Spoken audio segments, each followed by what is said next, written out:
students. So today we are going to start with our first online class. I am going to teach you the first lesson of Flamingo, whose title is The Last Lesson. It is quite ironical, isn't it, children? The first lesson is the last lesson. Now why last lesson? What is the last lesson? That is the story about. The last lesson is a sentimental story of a national pride and importance of education and how it is a privilege for some alone. It is a simple story from the memory of a young small boy. However, it deals with the grave issue of German occupation of France. The main protagonist of the story is a young schoolboy named Franz. He is the narrator of the story, The Last Lesson. The story begins with a warm sunny morning when Franz was most reluctant to go to school.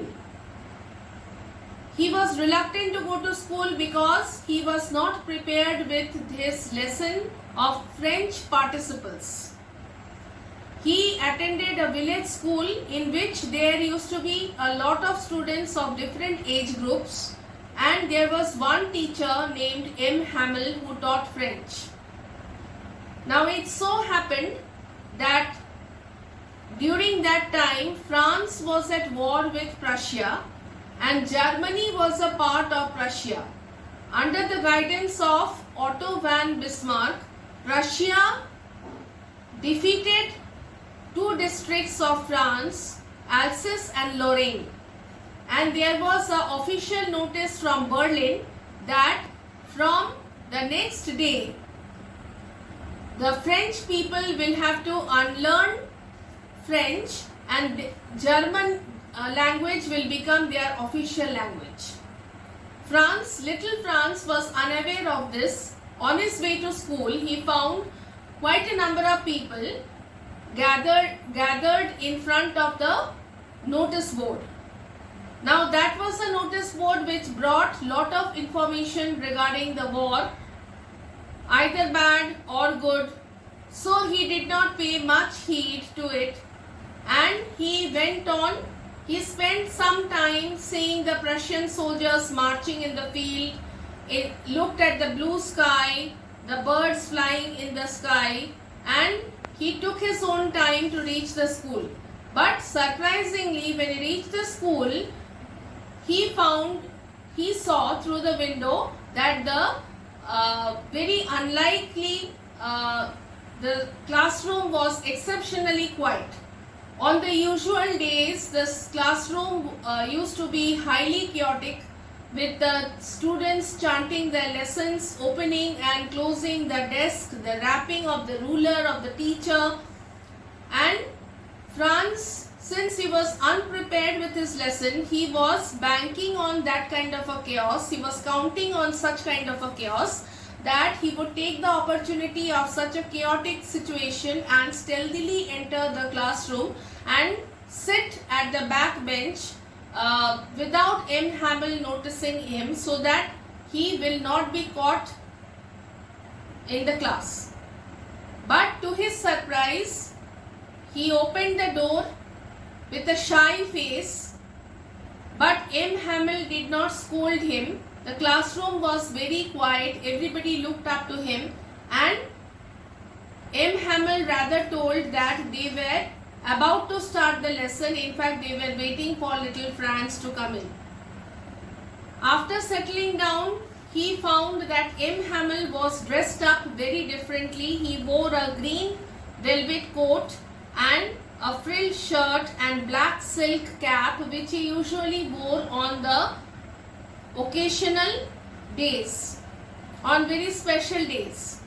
He looked very sad, and to his surprise, when he turned round, he also saw that there were many old village people sitting at the back bench. They looked very sad, like the former mayor, the hawser, the former postmaster and several others. He sat wondering till he heard M. Hamel announce that there was an order from Berlin to teach only German in the schools of Alsace and Lorraine. Hence, it was to be their last lesson in French. Franz realized that the crowd he saw gathered at the town square was over there to read the news.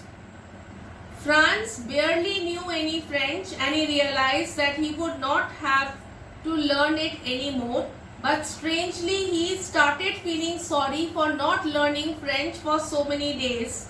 His books, which always seemed to be a burden for him, seemed to be very precious now, and he felt sad that M. Hamel would be going away and he would not be able to see M. Hamel anymore. Franz realized that the old men of the village were sitting in the classroom because they were sorry that they had not gone to school themselves and they did not send their children for education to school regularly. They were also they wanted to pay their respect to M. Hamel. They were all sorry that M. Hamel was leaving, and above that they wanted to pay respect to M. Hamel for giving a very faithful service of 40 years to that school and the students. M. Hamel rebuked the parents for not sending the children to the school regularly.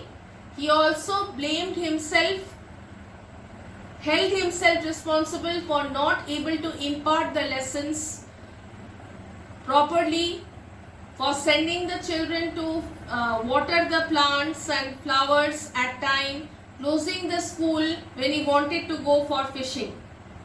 But on the last day he tried his level best to give away all the knowledge he had about the French language.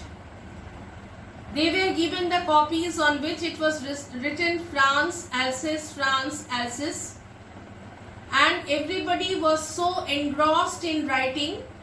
There was no disturbance in the class and everybody was so engrossed, in fact nobody even bothered to notice a bee that had entered the class and it was buzzing.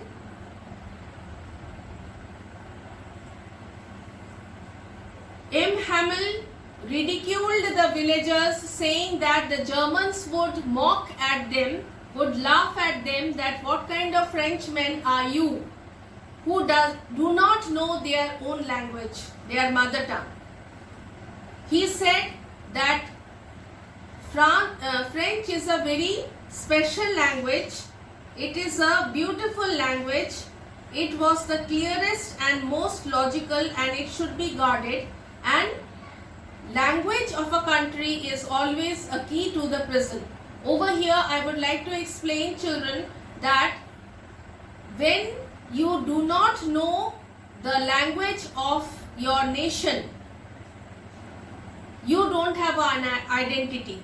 The language of a nation is your identity, and when you know your mother tongue well, you stand united against your enemy. So, language of a nation is always key to the prison. That is what M. Hamel said. And he wanted to share all his knowledge before he left. He told the parents that they did not send their children, rather they sent the children to work in order to earn a little money.